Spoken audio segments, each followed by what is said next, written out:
Livro de Atos dos Apóstolos, capítulo de número 22. Eu acho que eu vou ler na Arque. Deixa eu ver se abre aqui. Atos dos Apóstolos, capítulo de número 22. Eu vou ler do 1 até o 21. Você encontrou aí? Isso é um amém? Amém. Tá bom.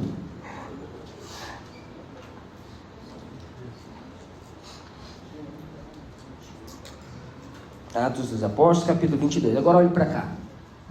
Antes de ler, nós estamos estudando Atos dos Apóstolos. Nas aulas passadas, nós vimos que o apóstolo Paulo saiu da cidade de Éfeso, de onde ele ficou 3 anos, fazendo dali um centro missionário e abriu várias igrejas em várias regiões. Ele recebe uma ajuda de custo, uma oferta, mantimentos para os irmãos da Judéia que estavam passando necessidade. Então ele sai com o objetivo de levar essa oferta até Jerusalém. Então ele sai passando pelos lugares e pelas igrejas onde ele tinha aberto, para que ele pudesse ofertar, fortalecer os irmãos, conversar com os irmãos, ver como estava andando o trabalho. Ele vai direto então para Cesareia, e lá de Cesareia ele desce para Jerusalém. E chegando em Jerusalém, quando ele chega em Jerusalém, ele se apresenta então para os presbíteros da igreja que o recebe. Ele passa o relatório. Essa era a 3ª viagem missionária dele. Ele estava retornando então da sua 3ª viagem missionária, e ele chega ali e passa todo o relatório, tudo aquilo que Deus fez, as curas, os milagres, a conversão dos gentios, como o evangelho tinha se expandido naqueles lugares. Os irmãos agradeceram a ele, glorificaram a Deus, disseram que o evangelho chegou até os gentios. Foi aí uma bênção aquele relatório que ele traz para os irmãos. Mas então os discípulos, e Tiago, que era o irmão de Jesus, né, ele chega para Paulo e diz: Paulo, então assim, tá tudo bem, mas tem uma galera aqui querendo te pegar, tem um pessoal aqui muito, aí, sei lá, estão dizendo que você abriu mão da lei, você está indo contra o templo, você está indo contra os costumes da gente, você está indo contra tudo, você está indo contra a lei de Moisés. Então não é bom você ficar por aqui, eles vão tentar te pegar. E Paulo, ele falou: a gente vai te dar um conselho. Tem aqui alguns varões que fizeram um voto, né, e eles vão cumprir esse voto lá no templo. Então a gente vai pedir para que você vá junto desse irmão.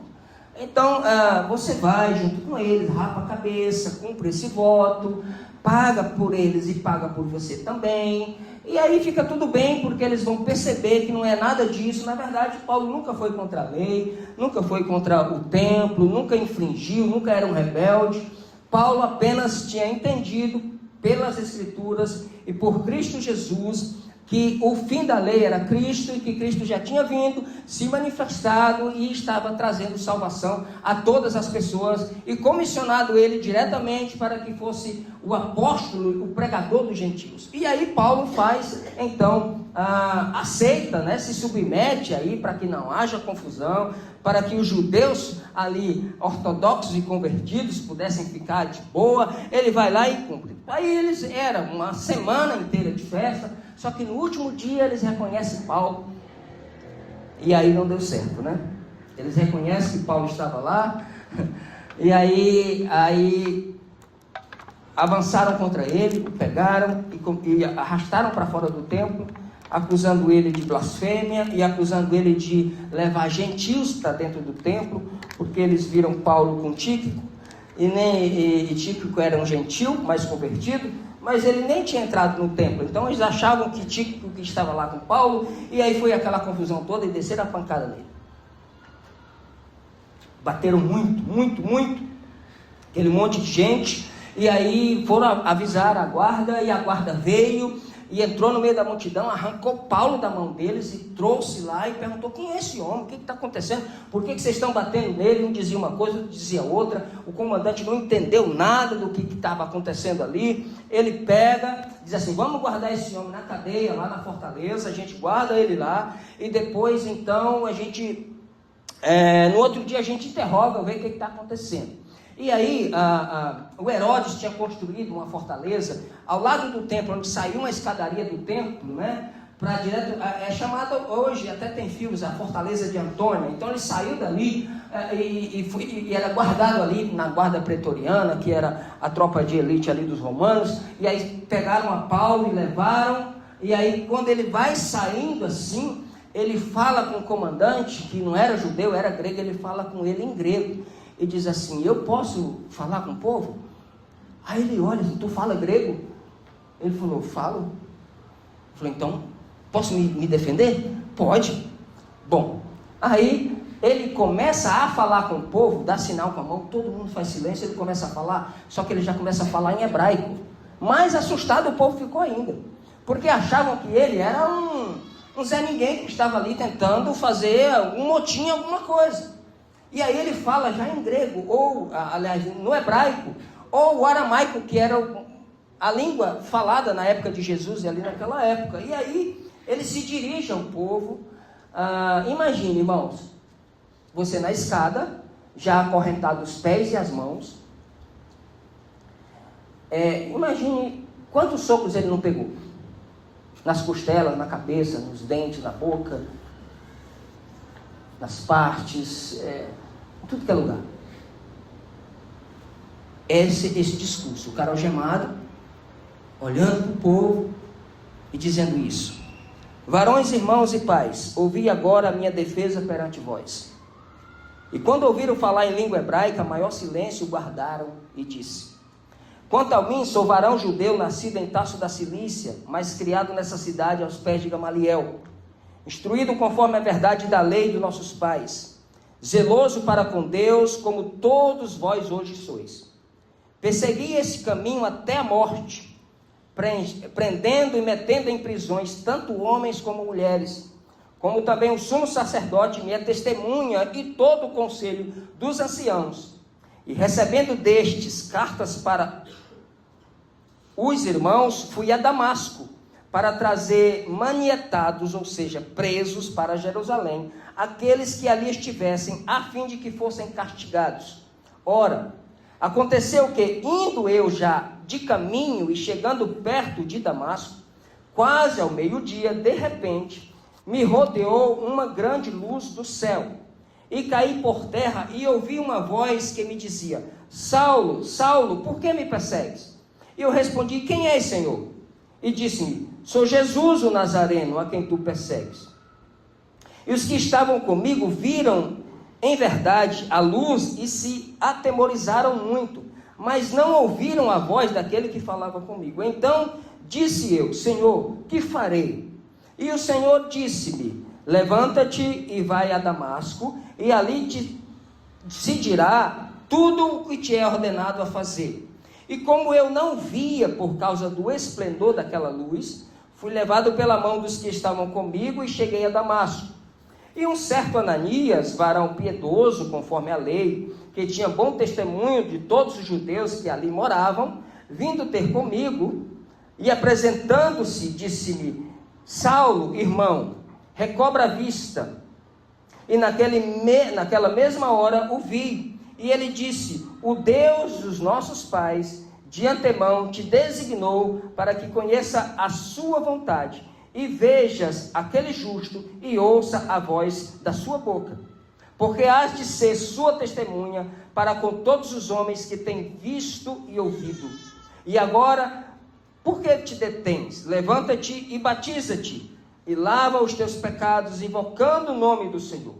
E aconteceu que, tornando eu a Jerusalém, quando orava no templo, fui arrebatado para fora de mim, e vi aquele que me dizia: dá-te pressa, saia apressadamente de Jerusalém, porque não receberão o teu testemunho acerca de mim. E eu disse: Senhor, eles bem sabem que eu lançava na prisão e açoitava nas sinagogas os que criam em ti.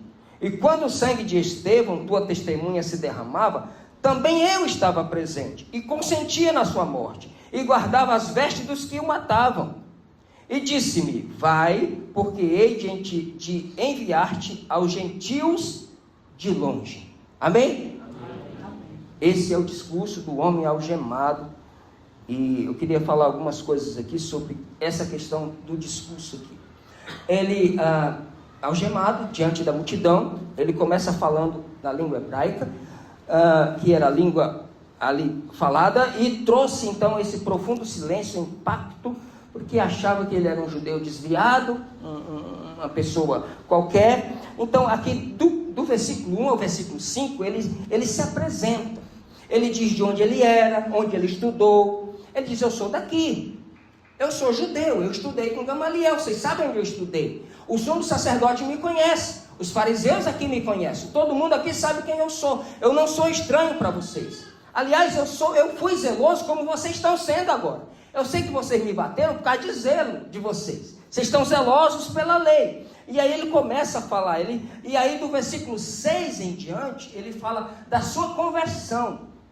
Ele diz como é que Jesus se apresentou para ele. Ele disse: Cristo me apareceu.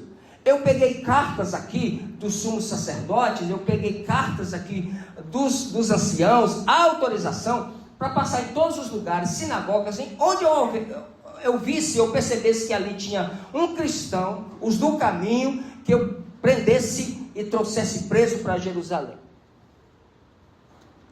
Aqui Paulo está dando seu testemunho. Ele disse: quando eu ia para Damasco, Cristo me apareceu. Olha que ele fala: Cristo me apareceu. Aliás, essa é a última vez que Cristo aparece para pessoas, porque aqui não foi uma visão, foi uma aparição. É por isso que o apóstolo Paulo é considerado o último apóstolo, porque ele viu Jesus, Jesus apareceu para ele.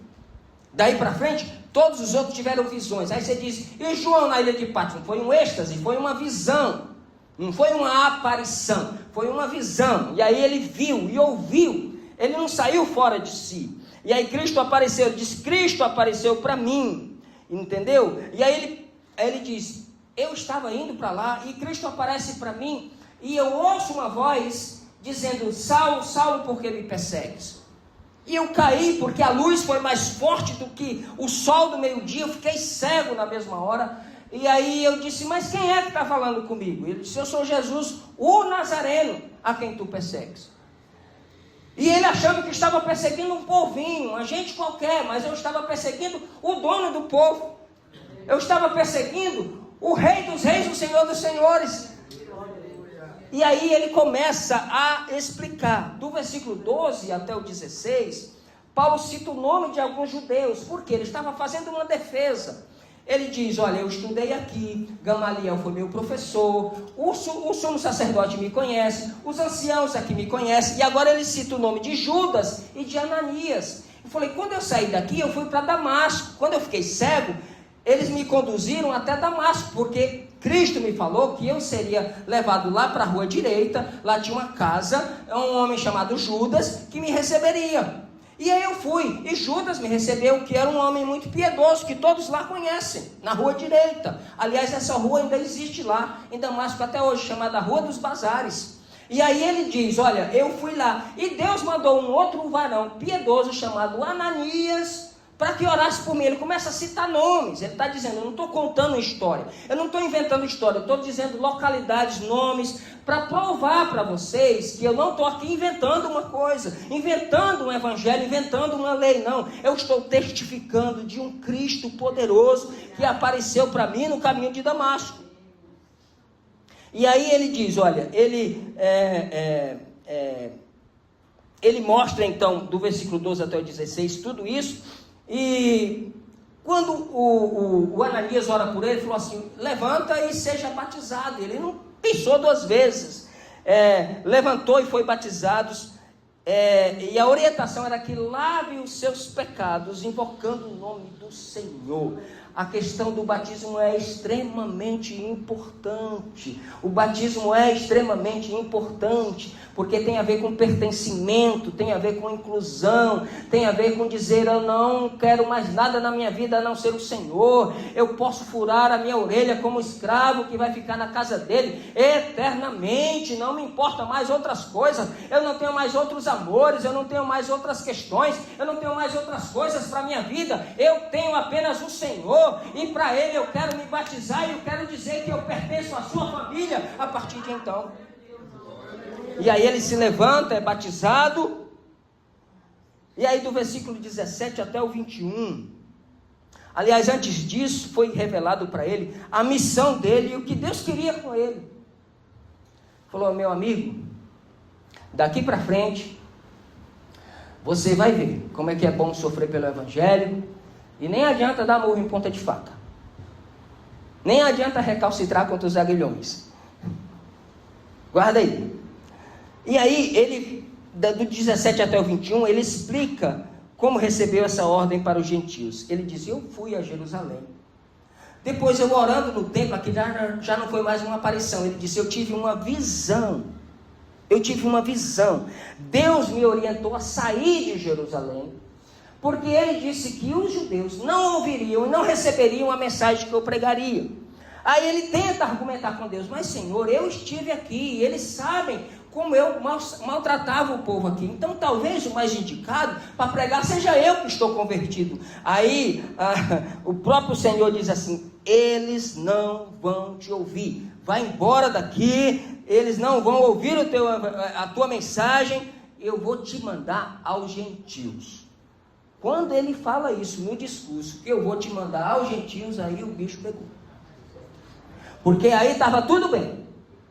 Até aí estava todo mundo ouvindo de boa. Mas quando disse: eu vou te enviar aos gentios, aí, meu amigo, a Bíblia diz que houve um alvoroço. A gente vai continuar no próximo domingo. Mas houve um alvoroço tão grande. Eles começaram a gritar, eles começaram a se rasgar, eles começaram a esbravejar e dizer: esse homem merece morrer, esse homem não tem que viver, matem esse homem. E aí o comandante leva ele lá para dentro, guarda ele.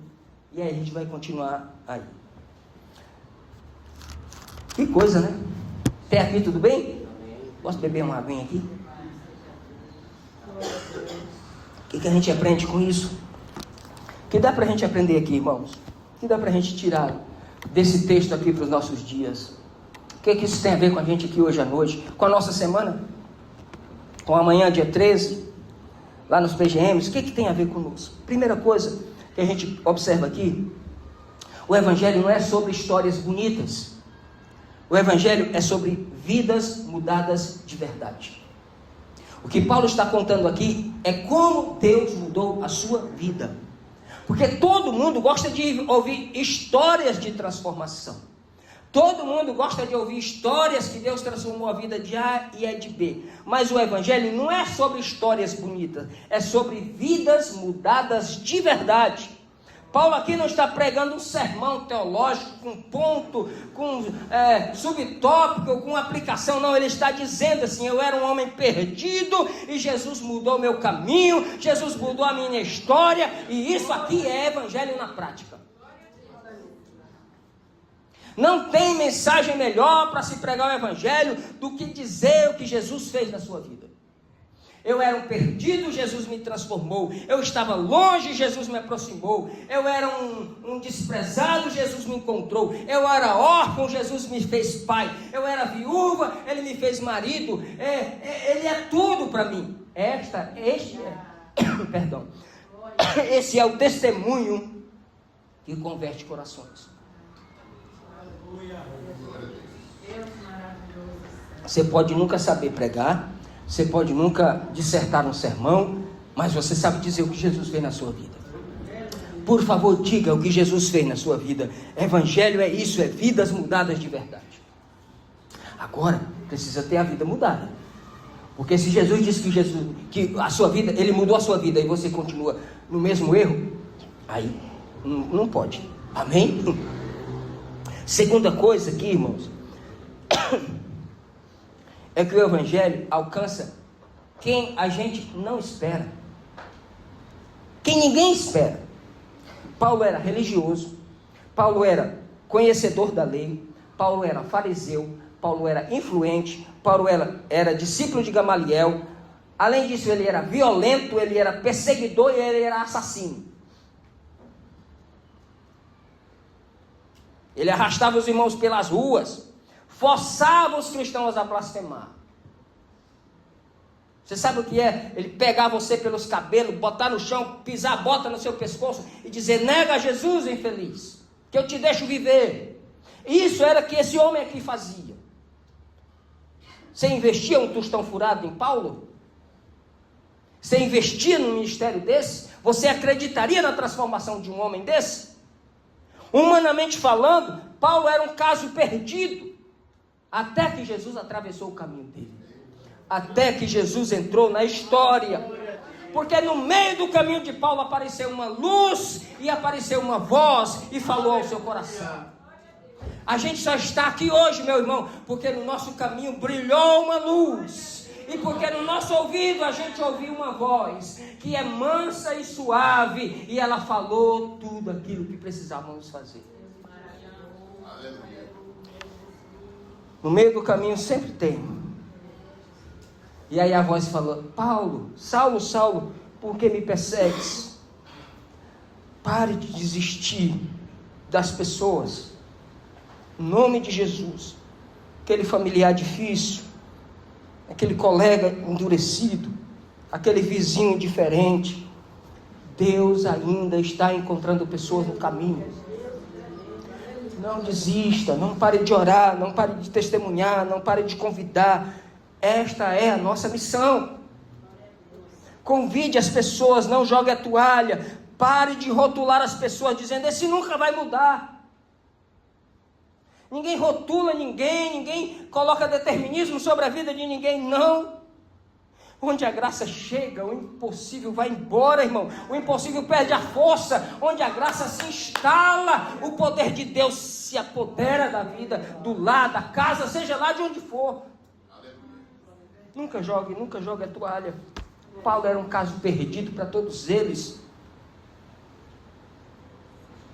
Aliás, existem pessoas que perdem até a mensagem quando não gostam do pregador. Por causa dos rótulos que criam. Por causa das coisas que criam. Isso é muito ruim. A palavra de Deus, ela tem esse poder.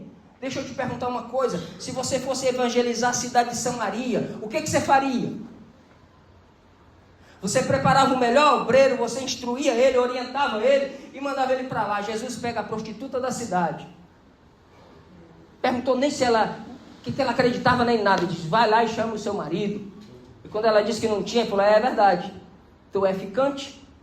Tu já tivesse 5, o que tu tem agora não é teu.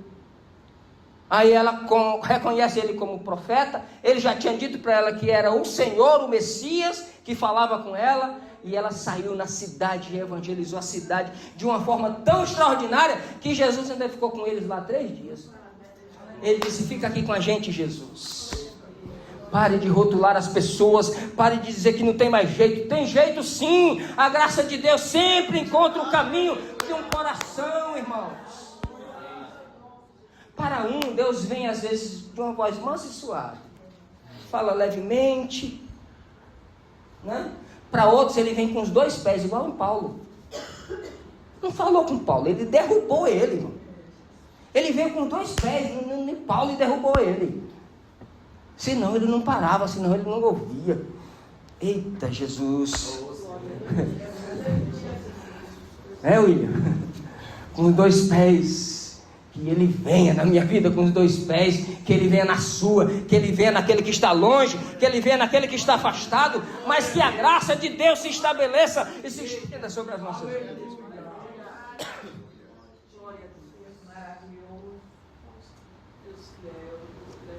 Terceira coisa, o Evangelho, ele confronta antes de transformar.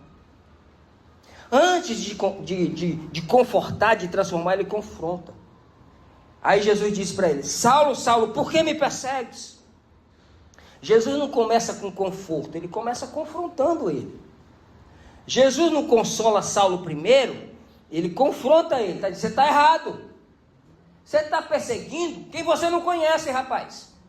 Você está indo contra a minha vontade. Você entendeu? Deus confronta ele. O Evangelho não é só abraço, é também confronto. O Evangelho não é só acolhimento, é também confronto. É preciso confrontar de uma certa forma. E quando Deus o confronta, Saulo cai, fica cego, perde o controle, perde a pose, perde a capacidade, perde a visão, quebra o orgulho, desmonta a autossuficiência dele, o poder dele desmonta, mostra o pecado, expõe ali a maldade dele, expõe o coração dele. E aí quando Deus expõe mesmo ali, aí ele fala, agora você vai me ouvir. Agora você está pronto para mim. Sem confronto, não existe conversão verdadeira. Porque a pessoa vem e vem com o mesmo milindre. Você não pode falar nada. Você tem que andar jejuando e orando. Eu tenho que jejuar 2 semanas para falar com o irmão. É o irmão casquinha de ovo. Se falar qualquer coisa, tem que confrontar, irmão. Não é mais tempo disso. Tem mais tempo de você tem que se, sabe com o quê? Eu me entristeci com a igreja tal, com o pastor tal. Você tem que se entristecer com o seu pecado. Nós temos que chorar o nosso pecado. A gente parou de chorar pelos nossos pecados.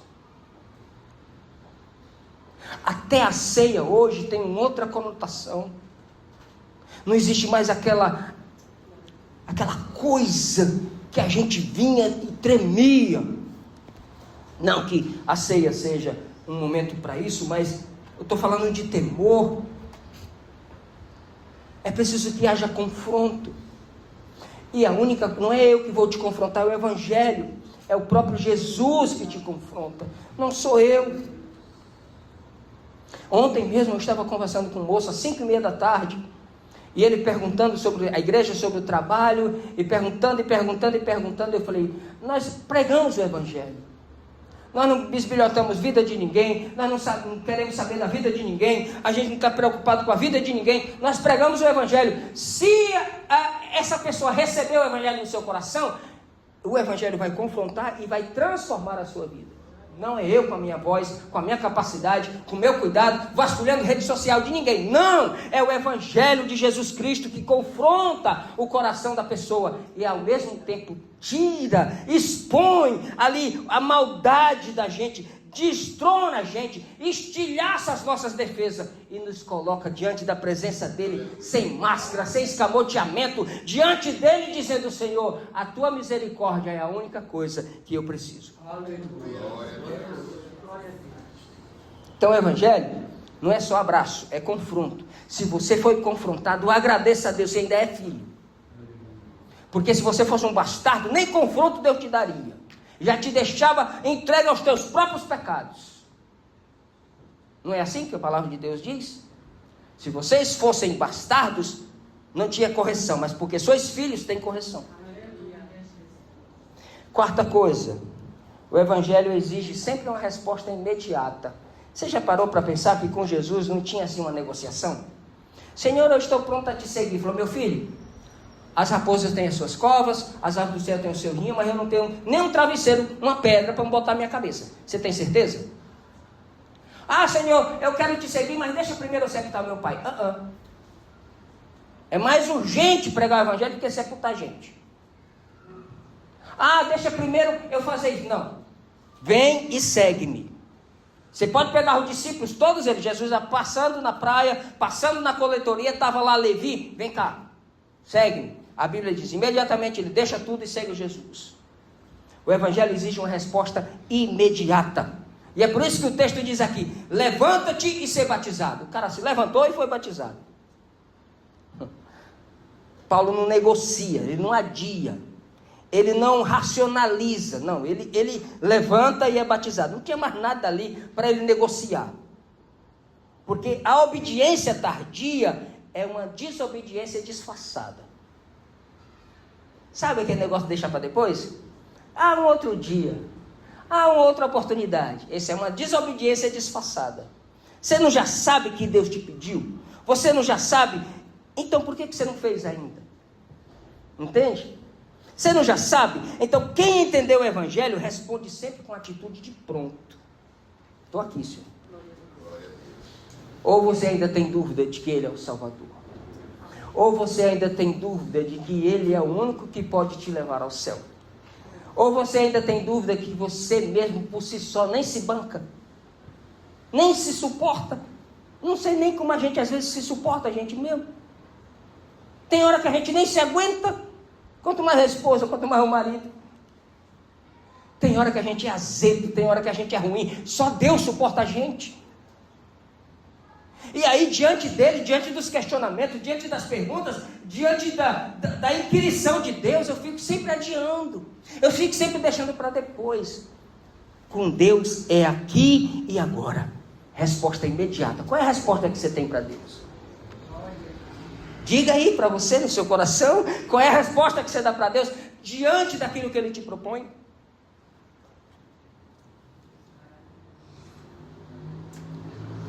Tudo bem por aí? William, é sem anestesia, né? Nem somzinho tem. Quinta coisa. O Evangelho transforma a identidade da pessoa e a direção da pessoa. Observe que Paulo, de perseguidor, ele passa a ser um pregador. Olha a transformação da identidade do cara. Ele era um assassino perseguidor, agora passa a ser um pregador do Evangelho. E de inimigo, ele passa a ser um instrumento de Deus. É por isso que a gente nunca pode dar um caso como perdido para Deus. Não tem caso perdido para Deus. Porque você não é mais quem você era. E nunca mais você será quem você foi. Porque o seu passado não define mais o seu futuro. Porque a Bíblia diz que os nossos pecados Deus lançou no mar do esquecimento. E muitas vezes a pessoa quer ir lá resgatar o pecado de lá para trazer. Se Deus já lançou lá, o cara quer ir pescar o pecado lá. O seu passado não te define mais, não define mais o seu futuro. E a sua história não limita mais o seu chamado. E quantas pessoas que olham assim e dizem, mas aquele irmão...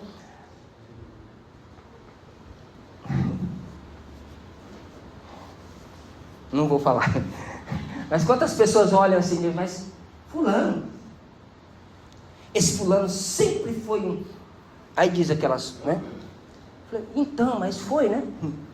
Você está dizendo a verdade, foi.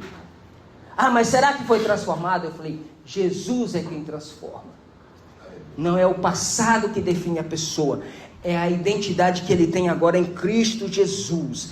Deus transforma a identidade e a direção da pessoa, de perseguidor, ou de pecador, ou de beberrão, ou de fornicário, seja lá o que for, idólatra. Deus transforma em homem de Deus. Deus dá identidade e dá nova direção para a pessoa.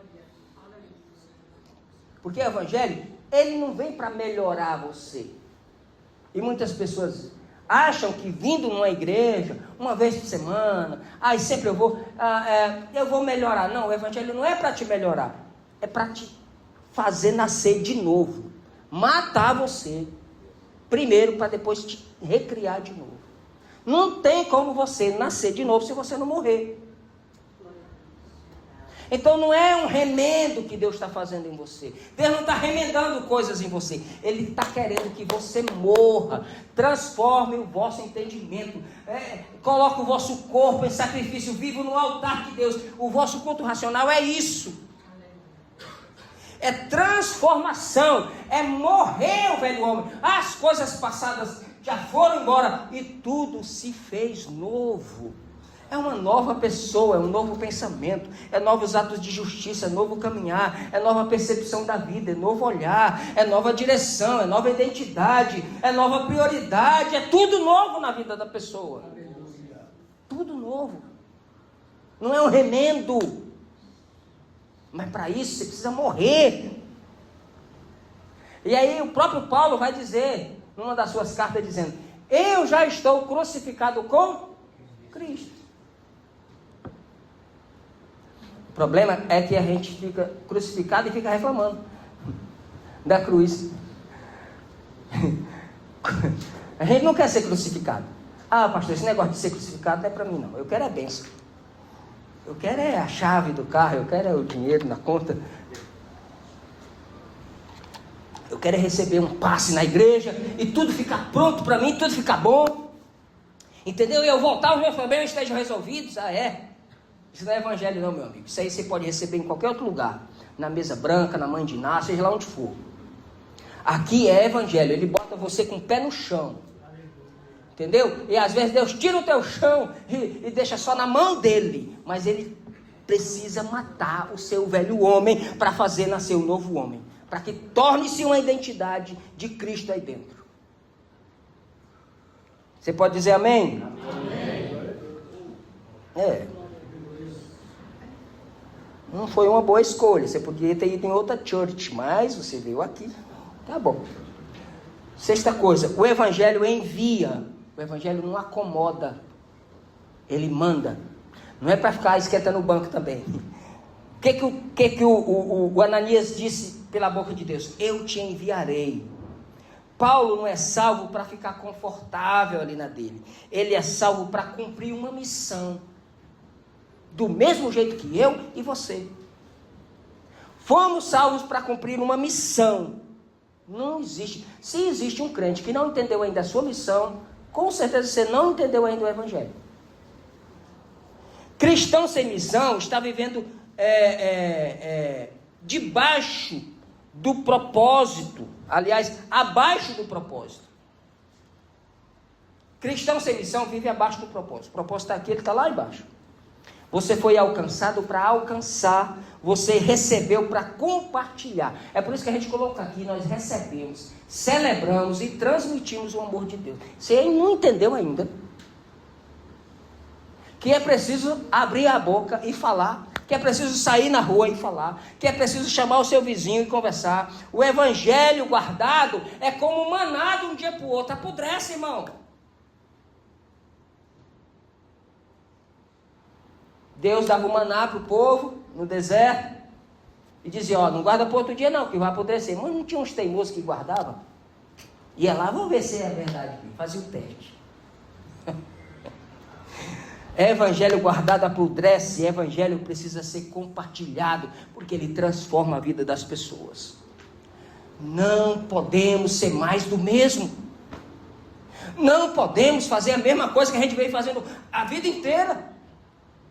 Entra, senta, assiste e vai embora. Não, a gente precisa se entender nessa missão. A gente precisa saber que Deus me chamou nesses últimos dias para uma missão. Ah, como eu queria que isso entrasse na sua cabeça.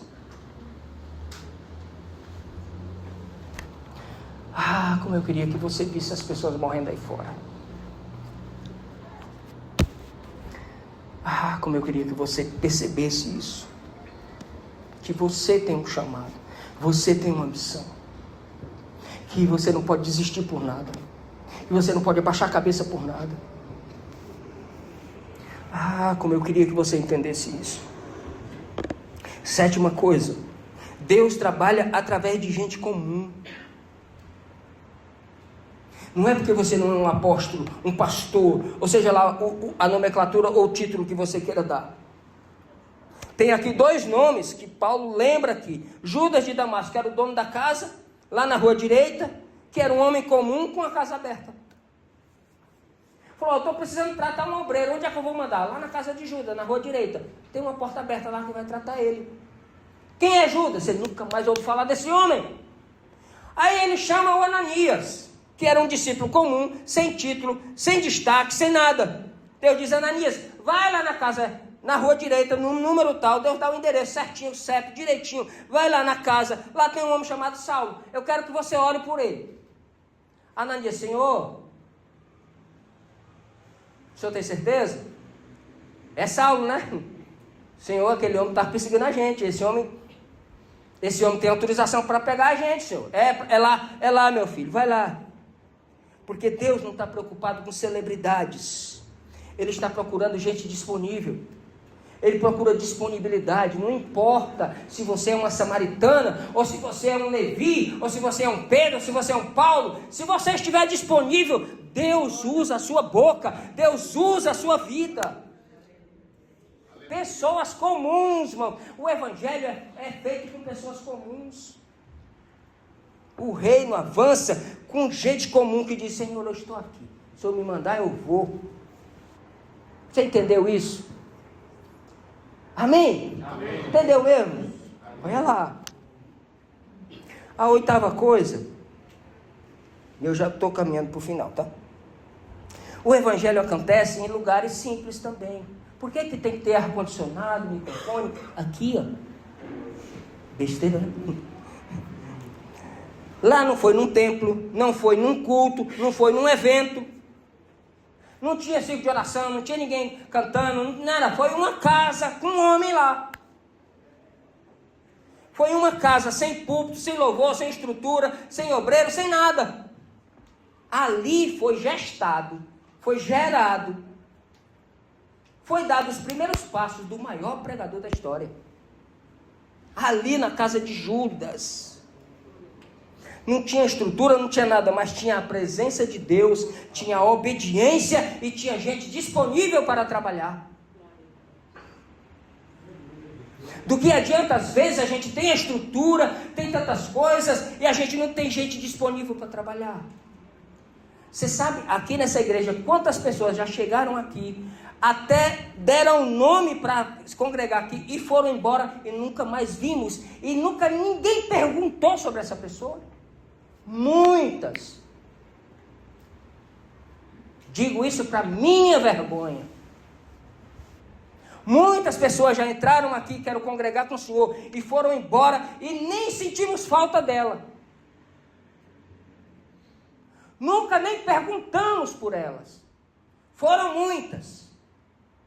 Nunca fomos na casa dela, nunca se importamos com ela, nunca perguntamos o que eu podia fazer com ela, nunca perguntei se ela tomava um remédio controlado, se era doente, se tinha um filho doente, se precisava de ajuda, se eu podia ir na casa dela, nunca perguntei. E aí a gente fica fazendo o mesmo a vida inteira. E ora e diz: Senhor, eu quero fazer a tua obra. Meu irmão, põe o pé na estrada. Você é uma pessoa comum. A obra é de Deus. Você pode fazer muito. Mas fazendo a mesma coisa, não muda nada. Ali tinha um assassino que virou um missionário. Talvez a sua casa, aí onde você mora, seja o único lugar aberto naquela rua que Deus pode usar.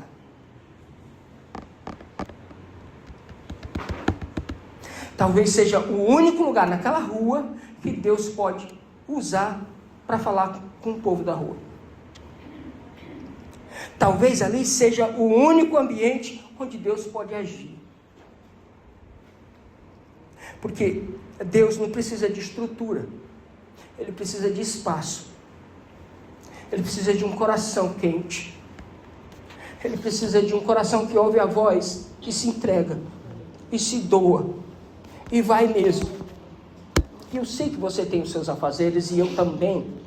E hoje quase eu não estaria aqui à noite, se não é minha esposa trabalhando lá. Mas eu fiquei até quase 4 horas da tarde lá, para poder vir, tomar um banho e correr para cá, e receber os irmãos. Eu sei que você tem a sua correria, eu também tenho a minha, mas isso nunca vai ser uma desculpa para Deus, entenda isso. Você nunca vai chegar diante de Deus e dizer: eu não tive tempo. Isso é uma coisa que nenhum de nós poderá dizer diante de Deus.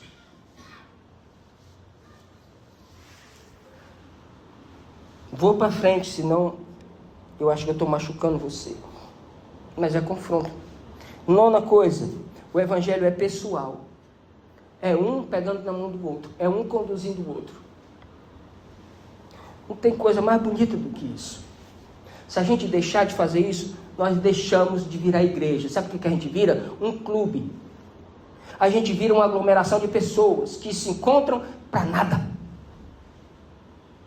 E é por isso que as igrejas têm virado shopping centers e têm virado lugares onde se vende coxinha, se vende cantina, se vende não sei o quê, e você entra lá, recebe massagem, recebe isso, recebe aquilo. Virou, você vai lá para fazer os seus stories, para mostrar suas caras e bicos, menos para conversar com Deus. O evangelho é pessoal, é um conduzindo o outro. Saulo, o poderosão, o bambambam, agora está cego, dependente, sendo conduzido pela mão dos outros. Tem gente perto de você cego, ferido, perdido, angustiado. Para ele vir aqui, você precisa trazer, você precisa pegar na mão. Você entende isso, meu irmão? Em nome de Jesus, com temor e tremor que eu tenho a Deus. Você entende isso? Diga, pelo menos assim que está entendendo. Amém. Tem gente do nosso lado cego, ferido, perdido. Ensinaram para ele um evangelho que não é evangelho. Mentiram para ele. Fizeram ele acreditar no que não está na Bíblia. Hoje as pessoas estão decepcionadas. As pessoas vão para a televisão e dizem assim: a pior raça que existe na face da terra se chama evangélicos. São pessoas feridas.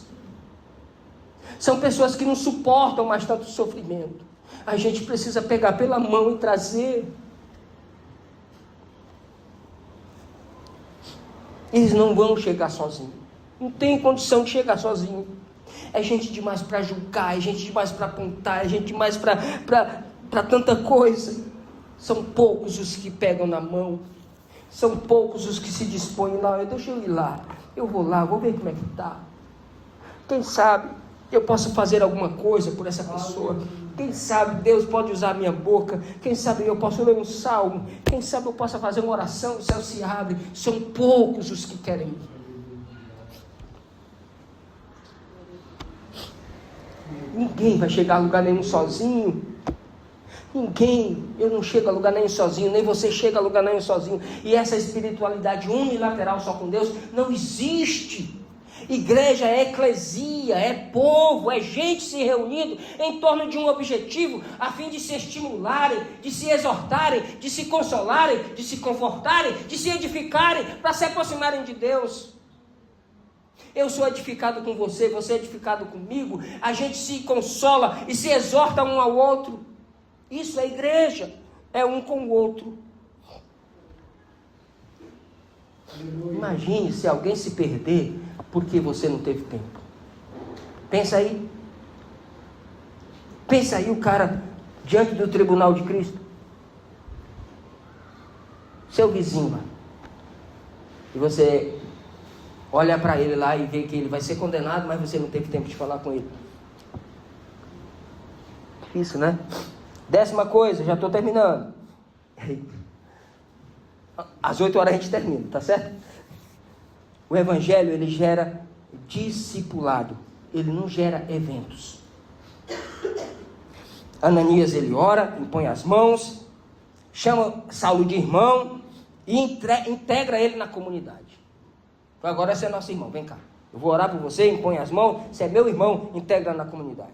Saulo é batizado, é cheio do Espírito Santo e começa a caminhar com os discípulos. Isso é o evangelho, gerando discípulos. Não gera eventos, não gera aglomerações. É por isso que a gente valoriza tanto o trabalho nos lares. O modelo bíblico é simples, não tem segredo. É relacionamento, acompanhamento e discipulado. Eu nunca consigo discipular você se eu não conversar com você. Se eu não for na sua casa, ou se eu não dialogar com você, se eu não perguntar como você está, não tem como eu te discipular. Se eu não me aproximar de você. Então, evangelho é relacionamento, acompanhamento e discipulado. Vamos repetir isso. 1, 2, 3. Evangelho é relacionamento. Eu digo, você repete. Relacionamento. Acompanhamento. Discipulado. Não é evento que forma pessoas, é vida compartilhada. É eu compartilhar o que Jesus fez na minha vida com você. É você compartilhar com o outro, é você encorajar o outro, é você fortalecer o outro. Isso é evangelho. E para concluir, 11º lugar, tanta coisa aqui que eu poderia dizer, mas vamos para frente. Deus usa casas disponíveis para mudar a história de pessoas. Paulo se torna um missionário, se torna um plantador de igrejas, o escritor de grande parte do Novo Testamento, mas tudo começou na casa de Judas, com um discípulo simples chamado Ananias, e com alguém que disse sim para Jesus. Simples assim, não tem segredo. Deus sabia que ali tinha uma casa disponível e que havia um homem disposto. Isso é tão maravilhoso, irmão. Porque Deus, sabendo que existe uma casa disponível, uma pessoa disposta, aí Ele pode fazer a sua obra. Aí eu pergunto, sua casa hoje está disponível? A sua agenda está disponível? O seu coração está disponível? Responda para você. Paulo prova de uma forma simples aqui para nós, que ninguém que encontra Jesus permanece do mesmo jeito. E mais, quem é alcançado pela graça se torna sempre um mensageiro dessa graça. Se torna sempre alguém que vai abençoar outros. Hoje não é sobre ouvir mais uma mensagem, é sobre como é que você vai responder a essa mensagem. Talvez hoje, esse dia 12 de abril, seja um marco na sua vida. Talvez você não tenha sido tão confrontado como hoje, e nem eu esperava que a palavra viesse tão confrontadora como essa. Mas não é sobre você vir aqui e ouvir uma mensagem, é sobre como é que você vai responder à mensagem que você está ouvindo hoje. Que atitude você vai tomar daqui para frente. Eu não sei se você precisa ser confrontado, ou se você precisa obedecer o que você já sabe, ou se você precisa voltar à sua missão. Mas de alguma forma, você não pode voltar para casa da mesma forma que você chegou. Você concorda comigo? Diga amém. Amém. Então a pergunta é a mesma que Paulo respondeu com a vida. O que você vai fazer com Jesus? O que você vai fazer com esse Jesus? Ananias e Judas abençoam, some da história, mas o impacto deles permaneceu para sempre. Porque o Evangelho não precisa de palco. O Evangelho precisa de pessoas. Não é palco. Não é evento. Não é aglomeração. É gente impactada pela graça de Cristo. Talvez Deus esteja procurando não alguém famoso hoje. Está procurando alguém disponível. E olha que Ele nem vai procurar o teu currículo, porque Ele já sabe que todos somos pecadores. Mas Deus não está procurando gente famosa. Deus está procurando alguém disponível. Deus pode contar conosco, irmão? Sim ou não? Vamos combinar uma coisa. Amém é sim, e não amém é não. Amém? Deus pode contar conosco? Amém. Deus pode usar a nossa casa? Amém. Ele pode enviar pessoas até nós para a gente tratar? Amém. Que Deus possa fazer através da sua vida aquilo que Ele fez através da vida de Ananias, de Judas, de Saulo, de Paulo e de tantos outros. O que Ele vai fazer depende do quanto você está disponível para Ele. Aí você faz coloca aí na balança e vê que uma decisão sua, ela pode impactar as gerações futuras daqui 10, 20, 30 anos. Uma decisão sua. Uma palavra que você fala, ela pode reverberar em corações que vão impactar gente do outro lado do mundo. Um cara recebeu um homem em casa chamado Judas. O outro cara foi lá orar. Ainda hoje, depois de 2000 anos, a gente está aqui falando desse acontecimento. Não sabemos se o que nós vamos fazer aqui hoje. Cristo volta logo e nós vamos receber os nossos galardões. Mas também não sabemos se vamos morrer aqui. E Ele vai nos chamar individualmente. E aquilo que construímos vai reverberar pela eternidade. O que a gente sabe é que Deus pode contar conosco. O que a gente sabe é que Ele pode contar comigo. Você pode dizer amém?